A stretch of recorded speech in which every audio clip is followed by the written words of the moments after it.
Build your dreams, live rich, and leave rich. எல்லாருக்கும் வணக்கம். Live rich அப்படின்னா என்ன? அது ஆடம்பரமா வாழ்றது கிடையாதுங்க, ரொம்ப அமைதியா வாழ்றது. ஆனா இந்த ஃபினான்ஸ் உலகம் இருக்கு பாருங்க, அது பெரிய பெரிய வார்த்தைகளை எல்லாம் சொல்லி நம்ம நிம்மதியை கெடுக்க பார்க்கும். இன்னைக்கு நாம அந்த வார்த்தைகளோட ரகசியத்தை உடைக்க போறோம். வாங்க ஆரம்பிக்கலாம். ஆனா ஒரு முக்கியமான விஷயம், இங்க நாம பேச போறது எல்லாமே கல்வி நோக்கத்துக்காக மட்டும்தான். நீங்க எந்த ஒரு நிதி முடிவை எடுக்கிறதுக்கு முன்னாடியும் ஒரு செபில பதிவு செஞ்ச ஆலோசகர்கிட்ட கலந்து பேசுறது தான் எப்பவுமே நல்லது. இந்த விஷயத்த நல்லா ஞாபகம் வச்சுக்கோங்க. ஃபினான்ஸுங்கிறது ஒரு மொழி மாதிரி. அந்த மொழிய உங்களுக்கு சொல்லிக் கொடுக்கறது தான் என் வேலை. இன்னைக்கு நம்ம அந்த வார்த்தைகளை கத்துக்கிட்டோம்னா நாளைக்கு எந்த ஃபினான்ஸ் மீட்டிங்லயும் நீங்க தான் கெத்து. யோசிச்சு பாருங்க, நீங்க ஒரு பேங்க்குள்ள போறீங்க. அங்க ஒருத்தர் வந்து, சார் உங்க எஸ்ஐபியோட XIRR சூப்பரா இருக்கு, ஆனா CAGR கொஞ்சம் கம்மின்னு சொல்றாரு. நமக்கு ஒண்ணுமே புரியாது, ஆனா ஏதோ புரிஞ்ச மாதிரி தலையாட்டிட்டு அவர் நீட்டுற பேப்பர்ல கையெழுத்து போட்டுட்டு வெளியே வந்துடுறோம் இல்லையா? இனிமே அந்த நிலைமை நமக்கு வேண்டாம். உண்மைய சொல்லணும்னா அவங்க உங்களை விட புத்திசாலிங்க கிடையாது, அவங்க வேற ஒரு மொழி பேசுறாங்க, அவ்வளவுதான். இன்னைக்கு நான் உங்களுக்கு அந்த மொழிய கத்துக் கொடுக்க போறேன். இந்த உரையின் முடிவுல இந்த 30க்கும் மேலே இருக்கிற நிதிச் சுருக்கு எழுத்துக்கள் உங்களுக்கு அத்துப்படி ஆயிடும். அதுக்கப்புறம் யாரும் உங்களை ஏமாட்ட முடியாது. இந்த மொழிய ஈஸியா கத்துக்க நம்ம என்ன பண்ணலாம்னா, எல்லா வார்த்தைகளையும் 6 தனித்தனி பக்கெட்ல பிரிச்சு போடலாம். முதல் பக்கெட்ல மார்க்கெட் நிலவரம், அப்புறம் வரி வரைக்கும் ஒவ்வொன்னா தெளிவா பார்க்கலாம் வாங்க. சரி வாங்க, முதல் பக்கெட்ல என்ன இருக்குன்னு பாப்போம். அதாவது நாம பாக்குற இந்த மார்க்கெட்னா என்ன, அதோட நிலவரம் எப்படி இருக்குன்னு தெரிஞ்சுக்கலாம். நீங்க கேள்விப்பட்டிருப்பீங்க நிஃப்டி, சென்செக்ஸ் அப்படின்னு. அது ரெண்டும் நம்ம ஸ்டாக் மார்க்கெட்டோட தெர்மோமீட்டர் மாதிரி. அது ஏறுனா மார்க்கெட் நல்லா இருக்குன்னு அர்த்தம், இறங்குனா மார்க்கெட்டுக்கு ஜுரம்னு அர்த்தம். அடுத்து REIT. நம்மளால தனியா ஒரு பெரிய மால் வாங்க முடியாது இல்லையா, ஆனா அதுல ஒரு சின்ன பங்கு வாங்க முடியும், அதுதான் REIT. AUM அப்படின்னா ஒரு ஃபண்ட் மேனேஜர் எவ்வளவு பணத்தை கையாள்றாருன்னு அர்த்தம். AUM அதிகமா இருந்தா மக்கள் அவரை ரொம்ப நம்புறாங்கன்னு நம்ம புரிஞ்சுக்கலாம். இண்டெக்ஸ் ஃபண்ட், ETF ரெண்டுமே ஒண்ணுதான் நினைக்கலாம். ஆனா ஒரு சின்ன வித்தியாசம் இருக்கு. இண்டெக்ஸ் ஃபண்டுங்கிறது சூப்பர் மார்க்கெட்ல ஒரு கூட நிறைய பொருள் வாங்குற மாதிரி ஒரு நாளைக்கு ஒரு தடவை தான் வாங்க முடியும்.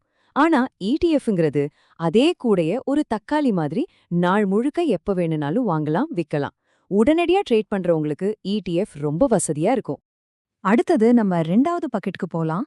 நம்ம பணத்தை முதலீடு செய்ய என்னென்ன வழிகள், அதாவது என்னென்ன வாகனங்கள் இருக்குன்னு பார்க்கலாம்.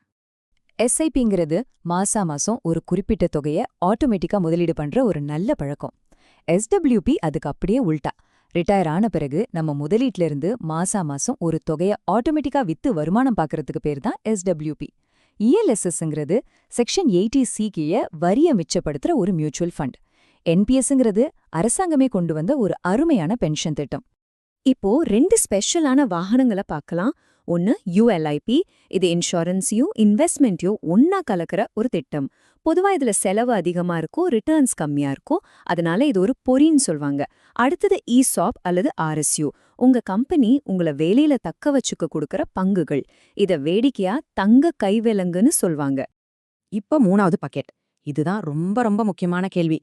நான் போட்ட பணம் வளர்ந்ததா இல்லையா, இதை எப்படி சரியா கணக்கு போடுறதுன்னு பாப்போம். இப்போ ஒரு கதை கேளுங்க. ஒருத்தர் ஒரு திட்டத்துல முதலீடு பண்றாரு. 5 வருஷம் கழிச்சு ஒரு விளம்பரத்துல 20% ரிட்டர்ன் அப்படின்னு பாக்குறாரு. இதுக்கு பேரு தான் ஆப்சல்யூட் ரிட்டர்ன், அதாவது ARR. ஆனா உண்மை என்ன தெரியுமா, அந்த 20% வருமானம் 5 வருஷத்துல கிடைச்சது. அப்போ ஒரு வருஷத்துக்கு வெறும் 4% தான். பாத்தீங்களா, ARR உங்களை ஏமாத்தும். ஆனா CAGR, அதாவது கூட்டு வருடாந்திர வளர்ச்சி விகிதம், ஒவ்வொரு வருஷமும் உங்க பணம் சராசரியா எவ்ளோ வளர்ந்திருக்குங்கிற உண்மையை மட்டும்தான் சொல்லும். உதாரணத்துக்கு, நீங்க 1 லட்சம் ரூபாய் முதலீடு செஞ்சு அது 5 வருஷத்துல 1,80,000 ரூபாயா வளர்ந்தா உங்க CAGR 12.47%. அதாவது உங்க பணம் ஒவ்வொரு வருஷமும் சராசரியா இந்த வேகத்துல வளர்ந்திருக்கு. இதுதான் உண்மையான அளவுகோல். சரி, நீங்க மொத்தமா ஒரே தடவை முதலீடு செஞ்சா CAGR பார்க்கலாம். ஆனா நீங்க ஒரு SIP முதலீட்டாளர்னா மாசம் மாசம் பணம் போடுறீங்க, அதுக்கு CAGR கணக்கு வேலைக்கே ஆகாது. அங்கதான் XIRங்கிற ஹீரோ வராரு.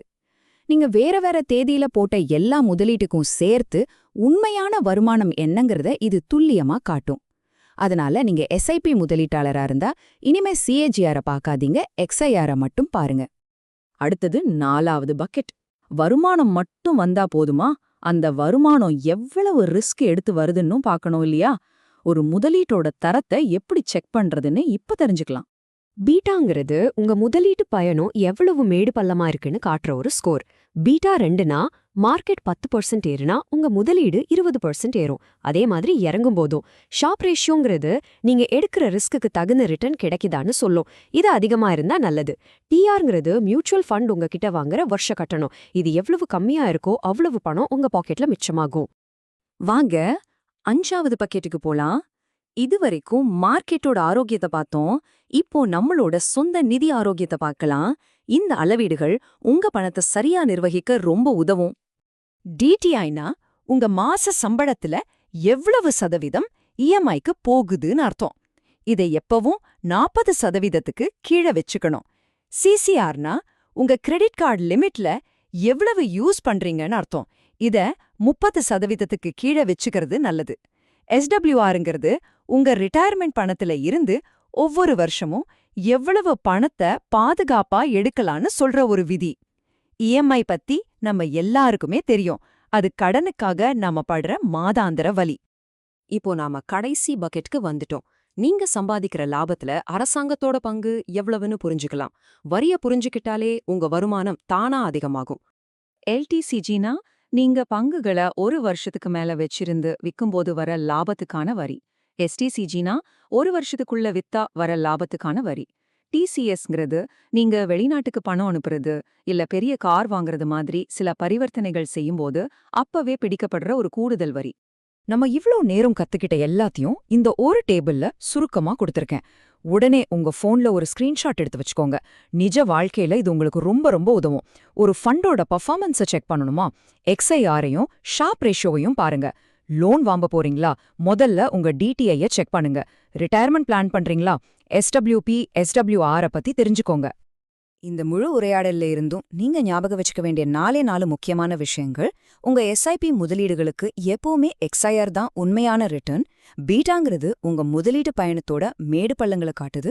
மியூச்சுவல் ஃபண்டோட டிஇஆர், அதாவது கட்டணம் எவ்வளோ கம்மியா இருக்கோ அவ்வளோ நல்லது. உங்க டிடிஐ விகிதம் தான் உங்க நிதி ஆரோக்கியத்தோட கேட்கீப்பர். இப்போ உங்களுக்கு பணத்தோட மொழி தெரியும். இந்த புது அறிவை வச்சுக்கிட்டு நீங்க எந்த உரையாடலை முதல்ல தொடங்க போறீங்க?